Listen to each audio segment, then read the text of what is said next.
صبح بدا من طلعته.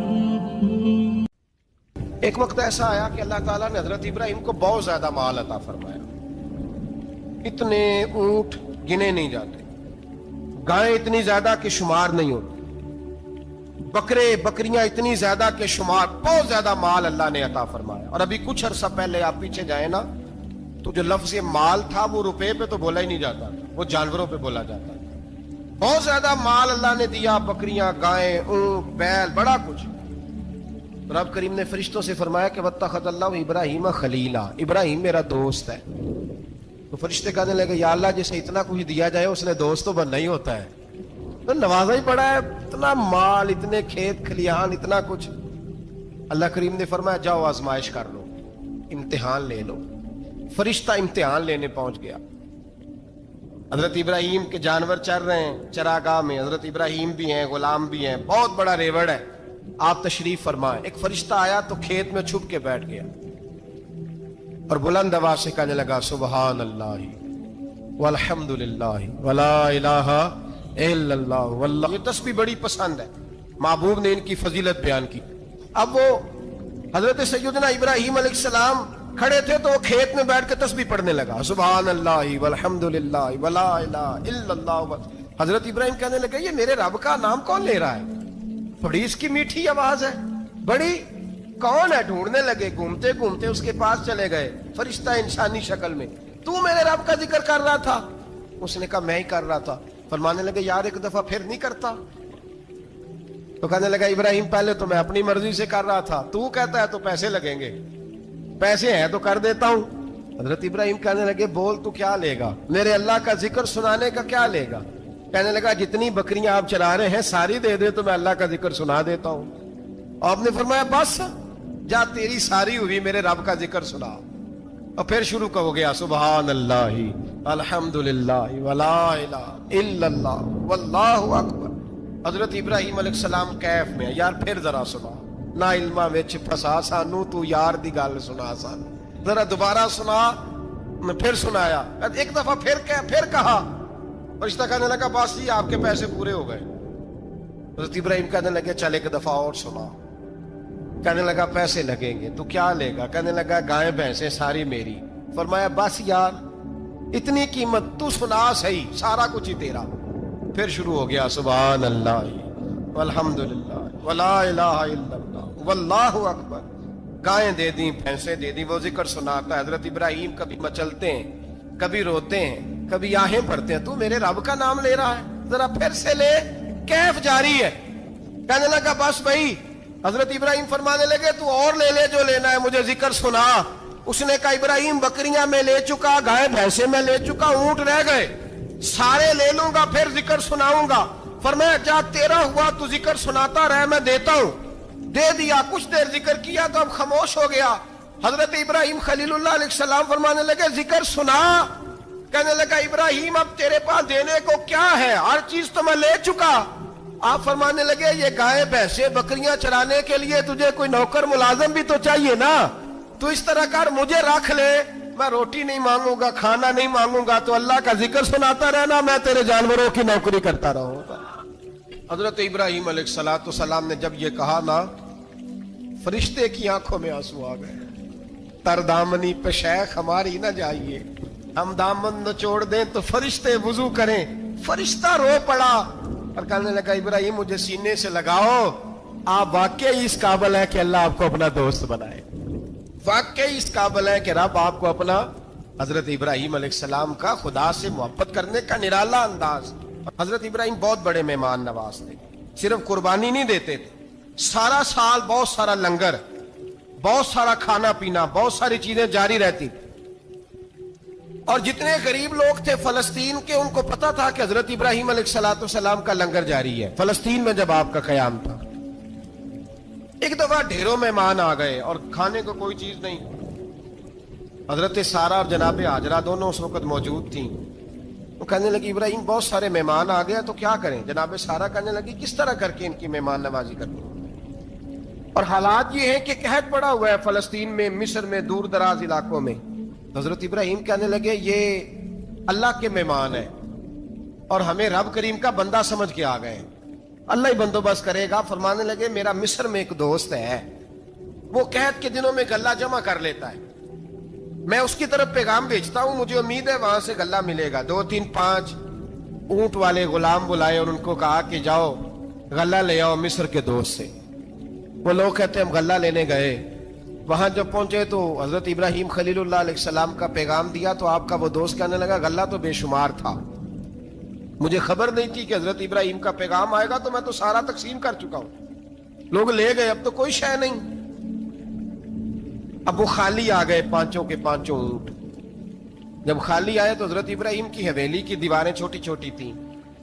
ان غلاموں میں سے, خادموں میں سے, آپ کے ان چاہنے والوں میں سے ایک کہنے لگا یار وہ غریب تو انتظار کر رہے ہوں گے کہ غلہ لینے گئے, ہمیں روٹی ملے گی. چھوٹی چھوٹی دیواریں ہیں, وہ جب دیکھیں گے نا خالی آ گئے تو انہیں تکلیف ہوگی. اس طرح کرو بوریوں میں ریت بھر لیتے ہیں, ریت بھر کے لے جاتے ہیں, بعد میں اندر رکھ کے انہیں سمجھا بہلا لیں گے یا حضرت ابراہیم کو بتائیں گے, وہ خود ہی ان لوگوں کی دلجوئی فرمائیں گے. اب غلہ کی جگہ ریت بھر کے اونٹوں پہ رکھ کے لائی گئی. لا کے بوریاں جب رکھ دی گئیں, حضرت ابراہیم علیہ السلام دوپہر کے وقت آرام فرما رہے تھے. بی بی سارا اٹھی, کہتی ہیں جب میں نے دیکھا نا کہ بوریاں پہنچ گئی ہیں تو گئی, غلام کو ساتھ لیا اور اس کو جب کھولا نا تو کہتی اتنی حسین گندم میں نے پہلے کبھی دیکھی نہیں تھی, اتنا پیارا دانا میں نے کبھی ملاحظہ ہی نہیں کیا تھا. فرماتی ہیں جب اس کو پیس کر چکی میں روٹیاں پکائیں تو خوشبو دور دور تک پھیل گئی.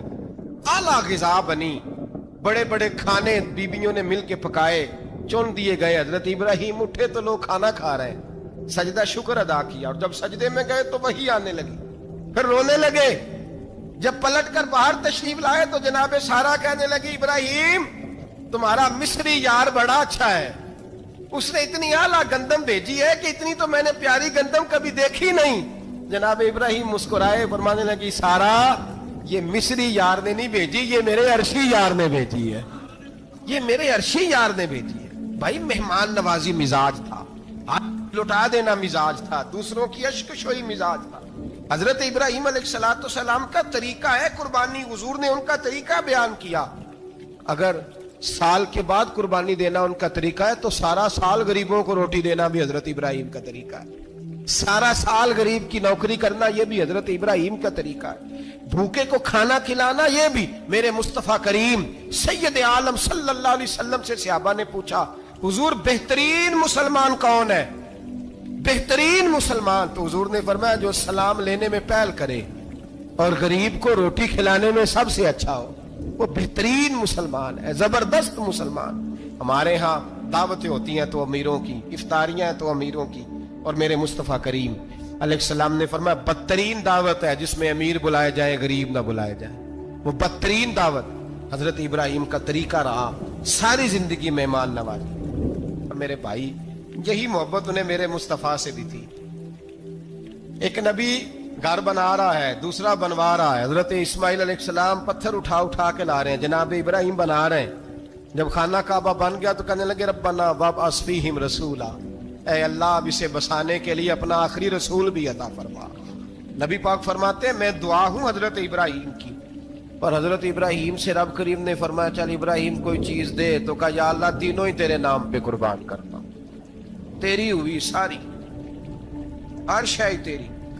حضرت ابراہیم نے دین کے لیے, آپ شہر بابل کے قریب پیدا ہوئے تھے, وہاں سے مصر آئے, مصر سے فلسطین آئے, اور فلسطین سے آ کر کے کعبہ آباد فرمایا. زندگی سفروں میں گزری.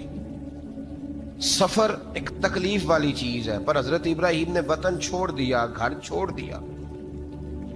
جان بڑی عزیز ہوتی ہے, تو حضرت ابراہیم نے جب دین کے لیے نکلے تو جد و جہد کی, گھر کے اندر بھی گھر کے باہر بھی.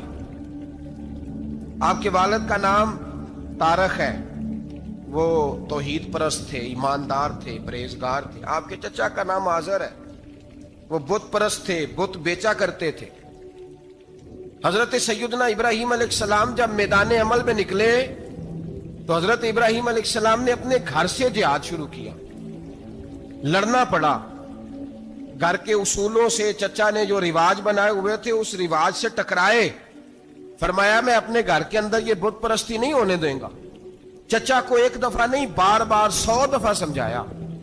آپ کا چچا بت بنا کے بیچا کرتا تھا. حضرت ابراہیم علیہ السلام تھوڑے بڑے ہوئے تو کہنے لگا کہ چلو میرے ساتھ, تم بھی بت بیچنے ہیں, ہمارا کاروبار ہے. حضرت ابراہیم ساتھ نکلے تو بت پکڑا ہے, گندے پانی کے اندر اس بت کو ڈبوتے ہیں, کہتے ہیں کسی نے خریدنا ہے تو خرید لو, نہ یہ نفع دے سکتا ہے نہ نقصان دے سکتا ہے. جو اپنا آپ نہیں بچا سکتا تمہیں کیا بچائے گا, خریدنا ہے تو خرید لو. چچا کہنے لگا تو کاروبار چمکا رہا ہے کہ تباہ کر رہا ہے. گھر میں بڑے معاملات خراب ہوئے, جھگڑے ہوئے, لیکن حضرت ابراہیم علیہ السلام ایک منٹ کے لیے بھی اپنے گھر کے اندر بھی کمپرومائز کرنے کو تیار. یہ تھوڑا مشکل میں نے پہلو چھیڑ دیا ہے, یہ تھوڑا مشکل پہلو چھیڑ دیا ہے. تھوڑا سمجھدار آدمی ہے پر بیوی سے پردہ نہیں کرا سکتا, سیانا ہے, پنچایت کا بندہ ہے, جو اس سے آپ کہیں گے وہ بات یہ سنائے گا, لیکن کہتا نہیں جی میں نے کوشش کر لی ہے. کس قسم کی کوشش ہے صاحب, یہ کیسے ہو گیا؟ حضرت ابراہیم علیہ السلام نے گھر کے اندر سے فرمایا نہیں کرنے دوں گا. گھر کے اندر بھی ٹکرائے, فرمایا تم جو بھی ہو پاش پاش کیا چچا کے اصولوں کو, اور باہر جب نکلے تو صرف علاقے کے چیئرمین سے نہیں ٹکرائے, ایم پی ایم این اے وزیر مشیر سے نہیں ٹکرائے, سپر پاور نمرود دنیا کا واحد حکمران تھا اس وقت, دوسرا کوئی حکمران ہی نہیں تھا, اکیلے حکمران سے جا کر ٹکرائے. کوئی ساتھ فوج نہیں تھی, کوئی ساتھ ان کے طاقت بظاہر دنیا داری کی کوئی نہیں تھی, پر حضرت ابراہیم جا کے ٹکرائے. اور میرے رسول پاک صلی اللہ علیہ وسلم نے سند بیان کی, فرمایا افضل الجہاد کلمۃ الحق عند سلطان الجابر. فرمایا سب سے افضل جہاد یہ ہے کہ تو ظالم بادشاہ کے سامنے کھڑے ہو کے حق بات بیان کر دے. یہ سب سے بڑا جہاد ہے, یہ سب سے افضل الجہاد کلمۃ الحق عند سلطان الجابر, سب سے بڑا جہاد. حضرت ابراہیم کھڑے ہو گئے, سپر پاور سے ٹکرائے. یہاں ہم لوگ حکمتوں کا شکار ہیں, دیکھیں گے, کریں گے, سوچیں گے, اور مولوی صاحب کو ویسے کہتے ہیں آپ پرہیز کریں سیاسی باتوں سے. بھئی اللہ کے ہر نبی نے جا کے وقت کے ظالم حکمران کو لتاڑا ہے, للکارا ہے. یہ تو مشن انبیاء ہے. حضرت سیدنا ابراہیم علیہ السلام نے اس کو جا کے کہا کہ تو جھوٹ بولتا ہے, تو جھوٹا ہے, تو خدائی کا دعویٰ کرتا ہے, تو بہت بڑا ظالم ہے. اور قرآن مجید نے اس ساری بات کو بیان فرمایا. حضرت ابراہیم علیہ السلام سے کہنے لگا میں رب ہوں. تو آپ نے فرمایا میرا رب تو وہ ہے جو زندہ کرتا اور مارتا ہے. تو پھر آپ حق بات بیان کریں گے تو اللہ مارے گا کہ بندہ مارے گا؟ کچھ بھی نہیں ہوتا, کیونکہ زندگی موت کس کے ہاتھ میں ہے؟ اللہ کے ہاتھ میں. زندگی موت اللہ, کچھ بھی نہیں ہوتا. انسان صحیح سمت کا تعین کرے اور صحیح چلے. حضرت علی شیر خدا سے کسی نے کہا تھا کہ آپ کے بڑی دشمنی ہے, کوئی محافظ رکھ لیں. آپ فرمانے لگے موت خود بہت بڑی محافظ ہے, وقت سے پہلے آتی ہی نہیں. بڑی محافظ ہے, وقت سے پہلے. علامہ نورانی رحمت اللہ تعالی علیہ کراچی جیسے شہر میں رہا کرتے تھے, جہاں گام گام پہ خطرہ تھا. لوگوں نے کہا حضرت اتنے بڑے لیڈر ہو, آپ کی جماعت کی 62 سیٹیں ہوئی قومی اسمبلی میں, ایک ایسا وقت بھی آیا تو کوئی ایک آدمی بندوق والا. آپ فرمانے لگے مجھے ضرورت ہی نہیں, اس لیے کہ جس خدا رسول کے لیے میں نکلا ہوں وہ خود ہی حفاظت کرنے والے ہیں, ضرورت نہیں ان چیزوں. تو بھائی حضرت ابراہیم ٹکرائے, اور آپ کا انداز کیا ہے؟ جا کے کہا کہ تو نہیں, خدا وہ ہے جو زندہ کرتا. اور اس نے ایک بیوقوفوں جیسی دلیل دی. ایک آدمی کو کل پھانسی دینی تھی تو اس کو بلایا, کہنے لگا تجھے کب پھانسی ہے؟ اس نے کہا کل. کہنے لگا جا تجھے آزاد کیا, زندگی دی, اس کو چھٹی دے دی. ایک عام آدمی بیچارہ بیٹھا تھا, اس کو پکڑ کے نا کہنے لگا اس کی گردن اڑا دو. کہنے لگا دیکھ لو میں بھی زندہ کرتا اور مارتا ہوں. وہ جو کل مرنے والا تھا میں نے زندہ کر دیا ہے, اور جس کو پتہ ہی نہیں تھا کہ میں نے مرنا ہے اسے پکڑ کے میں نے مار دیا ہے. یہ بیوقوفوں جیسی دلیل ہے. حضرت سیدنا ابراہیم علیہ السلام چاہتے تو اسی وقت دلیل توڑ دیتے کہ تو کیا بیوقوفوں جیسی بات کر رہا ہے. اگر تو زندگی دیتا ہے تو مرے ہوئے میں جان ڈال کے دے جس کو تو نے مارا ہے.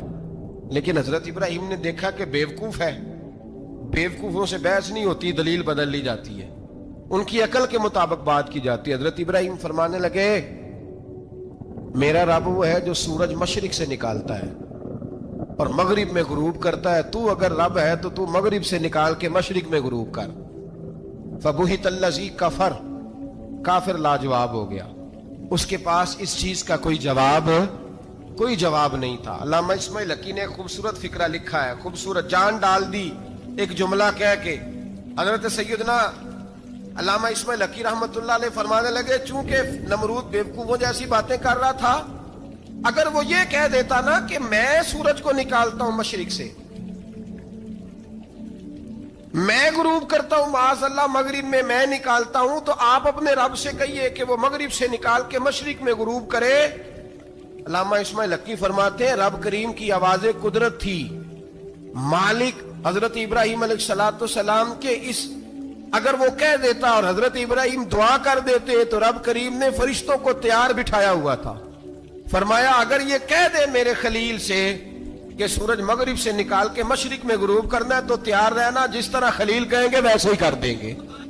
واتخذ اللہ ابراہیم خلیلا، ابراہیم ہمارا دوست جو ہوا، جیسے کہے گا ویسے کر دیں گے. حضرت سیدنا ابراہیم علیہ السلام کی باتوں کا جب جواب نہ دے سکا، دلیل نہیں بندہ دیتا، پھر لڑائی کرتا ہے، پھر جھوٹے موٹے اعتراض کرتا ہے. دلیل ختم ہوتی ہے تو لوگ ذاتیات میں اترتے ہیں، کہتے ہیں یہ کھانستا صحیح نہیں، دیکھتا صحیح نہیں. دلیل ختم، اب ذاتیات پہ اترے، کہنے لگے مجھے پتہ چلا ہے کہ یہ فلانی جگہ گیا تھا تو وہاں جا کے اس نے اس طرح کیا. پھر لوگ ذاتیات پہ اترتے ہیں، جب دلیل کا جواب دلیل سے نہیں دے پاتے پھر ذاتیات پر اتر کر حملے کرتے ہیں. حضرت ابراہیم کے دلائل کا جواب نمرود نہ دے سکا تو کہنے لگا کہ اس کو آگ میں ڈال دو. قوم گئی ہوئی تھی ساری، آپ نے بات سنی ہوئی ہے، میں نے صرف اشارہ دینا ہے. میلے پہ حضرت سیدنا ابراہیم علیہ السلام نے سارے بت توڑ دیے، کلاڑا بڑے بت کی گردن پہ رکھا. واپس آئے، کہنے لگے بت کس نے توڑے ہیں؟ تو فرمایا اس سے پوچھ لو جس کی گردن پہ کلاڑا ہے. کہنے لگے یہ تو بول ہی نہیں سکتا. تو فرمانے لگے بڑے بیوقوف ہو جو بولتا ہی نہیں، سنتا ہی نہیں، اپنا آپ نہیں بچا سکتا، اس کی پوجا کرتے ہو. کہنے لگے پکڑو، دلیلیں ختم ہو گئی، اس کو آگ میں ڈالو. بہت بڑی حویلی 45 فٹ مربع پہ مشتمل ایک حویلی بنائی گئی اور 45 فٹ اونچی. مختلف روایات، علامہ اسماعیل حقی کہتے ہیں کہ 3 مہینے تک نمرود نے کہا کہ اس کے اندر لکڑیاں ڈالو. لوگ پوچھنے لگے کتنی دنیا جلانی ہے؟ کہنے لگا بندہ تو ایک جلانا ہے، پر بندہ بڑا تگڑا ہے، ایک بندہ. 3 مہینے لکڑیاں ڈالی گئیں. اور لوگوں کی جو تہمات ہوتی ہیں نا وہ بڑی عجیب ہوتی ہیں. تہمات میں نے بڑی تفصیل سے رمضان المبارک میں گفتگو کی تھی. بدشگونی، تہمات لوگ لیتے ہیں. اس وقت بھی لوگ تہمات کا شکار ہو گئے. عقیدہ بگڑ جاتا ہے تو وہ عجیب و غریب باتیں کرنے لگتا ہے. تہمات کا شکار ہو گئے. بیبیاں نظر مانتی، میں بیمار ہوں، اگر صحیح ہو گئی تو اتنے من لکڑی دوں گی حضرت ابراہیم کی آگ جلانے کے لیے. ایک عورت لے کے جا رہی ہے لکڑیاں. ایک نیک دل آدمی نے اس سے پوچھا کہاں جا رہی ہو؟ کہنے لگی میں نے منت مانی تھی تو حضرت ابراہیم علیہ السلام کو معاذ اللہ جلانے کے لیے لکڑیاں لے کے جا رہی ہوں. تو وہ رب کریم کے بندے کہنے لگے تو ڈھونڈتی رہے گی، تجھے وہ جگہ ملے گی نہیں. وہ بی بی کئی مہینے گھومتی رہی، جگہ ہی نہیں ملی جہاں لکڑیاں ڈالنی، ماری گئی. تہمات کا شکار ہوئے بہت سارے لوگ. تہمات کا بھائی، تہمات دین کے اندر منع ہے. تہمات دین میں کوئی نظر ماننا، کوئی کسی بزرگ کے مزار پہ جا کے سالے ثواب کے لیے کوئی چیز ماننا، یہ تو درست ہوا. لیکن غیر شرعی نظریں مان لینا کہ میں آگ کے گرد چکر لگاؤں گا، میں جناب وہاں جا کے یہ والا تماشا کروں گا، میں دھاگا باندھوں گا، میں رسا کاٹوں گا، میں وہاں گندے ہو سے پانی پیوں گا، ان کی شریعت اجازت؟ یہ تہمات ہیں، بدشگونی ہے. دین میں ان کی کوئی گنجائش ہے؟ آپ نظر ماننے سے پہلے بھی کسی عالم سے رابطہ کریں کہ میں منت مانگنے لگا ہوں تو کیسے ماننی چاہیے کا طریقہ پوچھیں. ایسے ہی غلط چیز کی منت تھوڑی مان لی جائے گی. 12 علامدام برسر مطلب حضرت ابراہیم کے لیے آگ جلائی گئی. 45 فٹ اونچی آگ ہے، پرندہ بھی اوپر سے گزرتا ہے تو نیچے گر جاتا ہے جل کے. اتنے دن لگا کے آگ جلائی گئی. اب حضرت ابراہیم کو جلایا جانے لگا ہے. یہاں تو موجیں ہے نا، جو کسی ادارے کا سربراہ ہے اس کے لیے موج ہے، کسی جگہ آفیسر بن گیا تو موج ہے. پیر صاحب کے لیے موج ہے, علامہ صاحب کے لیے موج ہے, خطیب صاحب کے لیے موج ہے, جلنا کس کو پڑتا ہے؟ بحالی کوئی نہیں رہا اللہ ماشاءاللہ. وہ لوگ گزر گئے جو تکلیفیں سہ کے کام کرتے تھے, گزر گیا زمانہ.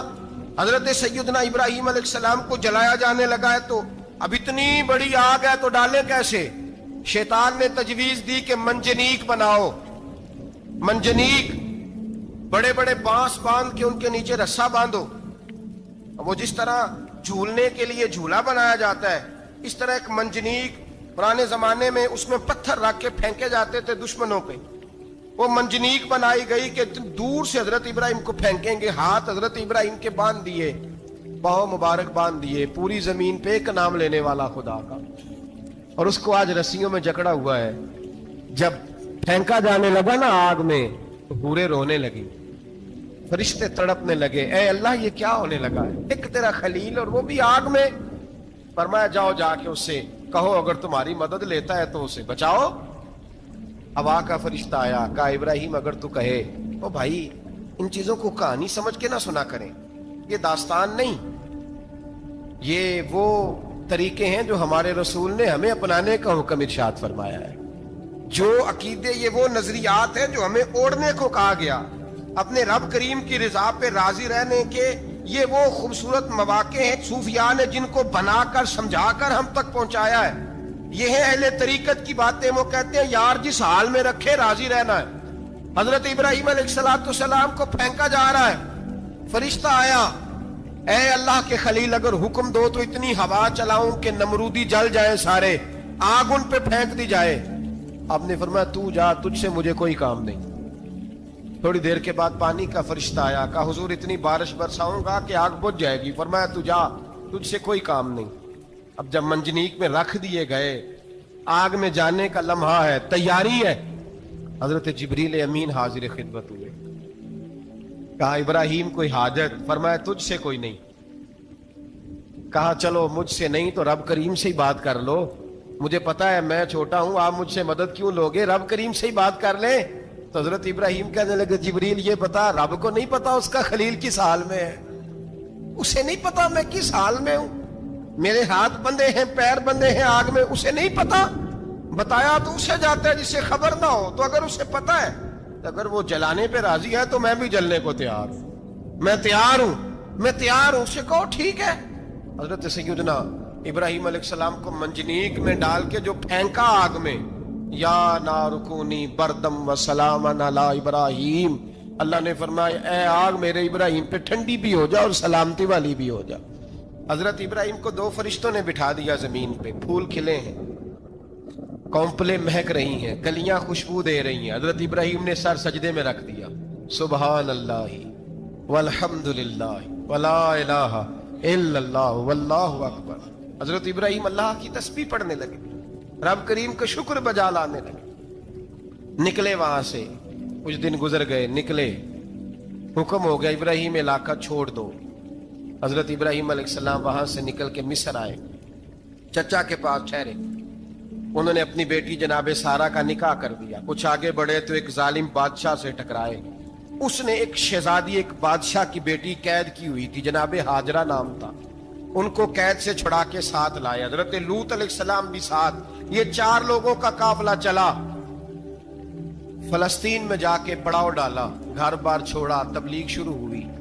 حضرت ابراہیم کے گھر میں 2 خواتین ہیں, ایک آپ کی بیوی ہیں, ایک حضرت ہاجرہ ہے. اولاد کوئی نہیں, بڑا میوہ ہے میٹھا. گھر وہی آباد ہوتا ہے جس میں بچے روتے ہیں, گھر ہوتا ہی وہ ہے جس میں بچوں کی چنچناہٹ ہوتی ہے, بھن بھناہٹ ہوتی ہے. حضرت ابراہیم نے ایک بچہ روتے ہوئے دیکھا تو آنکھوں میں آنسو آئے, کہنے لگے ربی حب لی من الصالحین, یا اللہ مجھے بھی نیک اولاد عطا کر دے. حضرت سارہ نے سن لیا, کہنے لگی ابراہیم شاید میرے بطن سے تو آپ کو نصیب نہیں, ہاجرہ سے نکاح کر لو. جناب ہاجرہ سے نکاح ہوا. اللہ تو بڑا بے نیاز ہے, رب کریم نے حضرت اسماعیل جیسا خوبصورت بیٹا عطا فرمایا. بیٹا کالا سیاہ بھی ہو تو سینے کی ٹھنڈک ہوتا ہے, پر یہ تو وہ بیٹا ہے جس کی پیشانی میں نور محمدی چمکتا ہے صلی اللہ علیہ وسلم. حضرت سیدنا اسماعیل علیہ اتنے خوبصورت.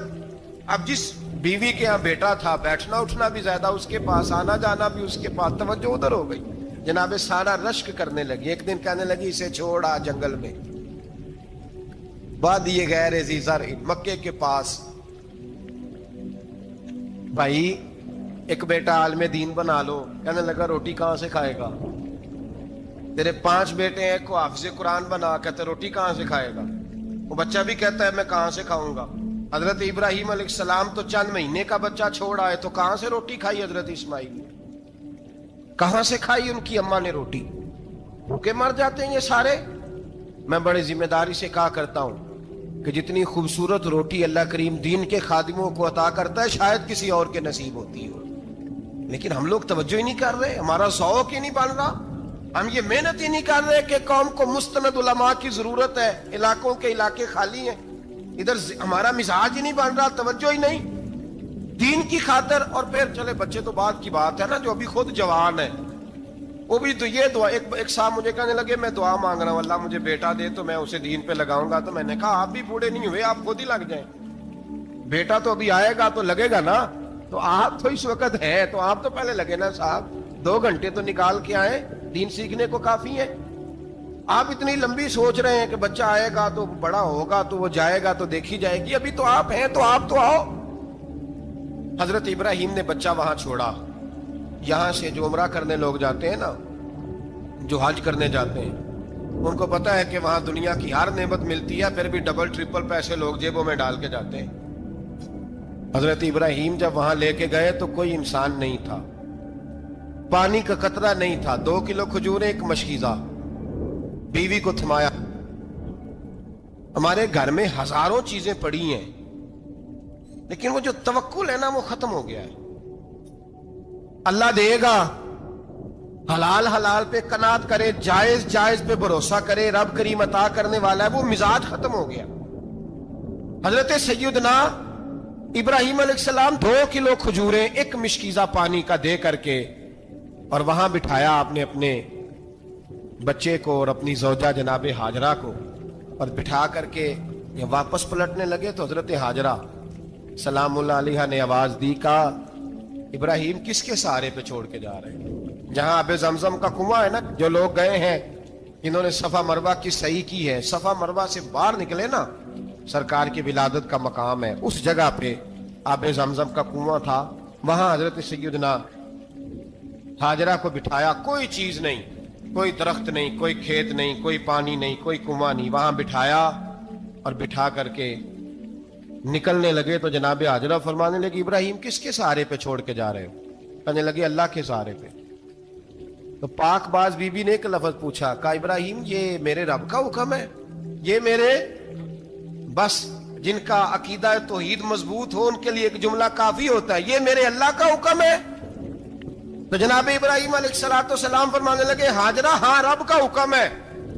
جب یہ لفظ کہے تو چاہیے تھا نا حضرت ابراہیم تسلی دیتے, تو بی بی صاحبہ تسلی دینے لگی, عرض کرنے لگی ابراہیم اگر اللہ کا حکم ہے تو پھر آپ ہماری فکر نہ کرنا, اگر یہ رب کا حکم ہے تو پھر ہماری فکر نہ کرنا, جس رب نے ہمیں یہاں تک پہنچایا ہے وہ ہمیں کبھی بھی ضائع نہیں فرمائے گا, پھر فکر نہ کرنا. حضرت ابراہیم آ گئے, بات آپ نے سنی ہوئی ہے, اشارہ کرنا مقصود ہے.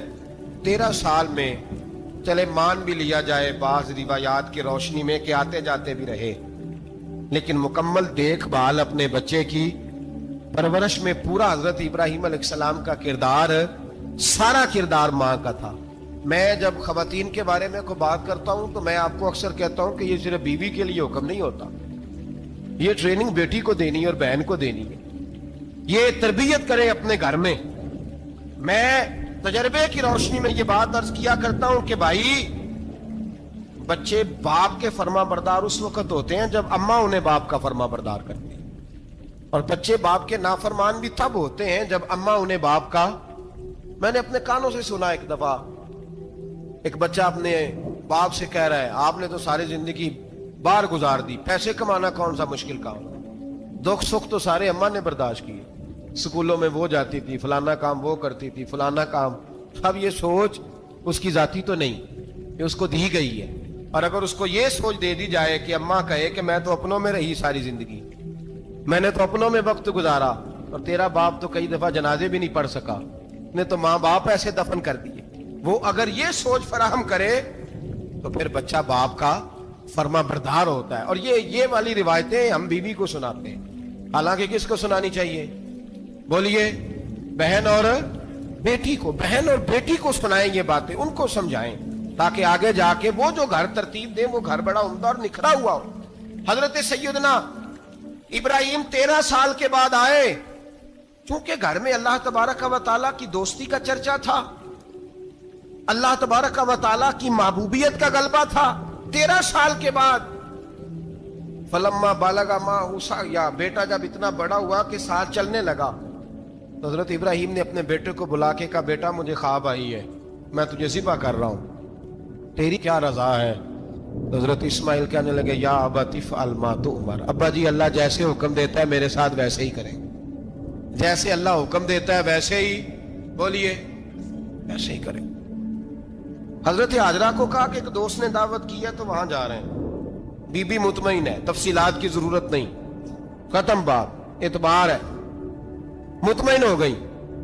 شیطان پیچھے سے آیا اماں کے پاس. ذرا تھوڑی دیر کے لیے تصور جمائیے، یہاں تو پڑوسن آ کے کوئی بات بتا دیتی ہے خاوند کے بارے میں تو کئی مہینے جھگڑا جاری رہتا ہے، پڑوسن محلے دار. شیطان نے آ کے بتایا لفظ کیا ہے؟ کہا حاجرہ تمہیں پتا ہے کہاں جا رہے ہیں؟ کہا دوست کی دعوت میں. تو کہنے لگے دوست کون ہے؟ رب کریم. اور ابراہیم کا خیال ہے کہ اس رب نے مجھے حکم دیا ہے کہ میں ذبح کروں. تو حضرت حاجرہ کہنے لگی کبھی باپ بھی بیٹا ذبح کرتے ہیں؟ شیطان کہنے لگا ان کا خیال ہے کہ ان کے رب نے حکم دیا ہے. جناب حاجرہ فرمانے لگی اگر رب نے حکم دیا تو پھر تو مجھے شیطان لگتا ہے، تو مجھے شیطان لگتا ہے. کا کیا مطلب؟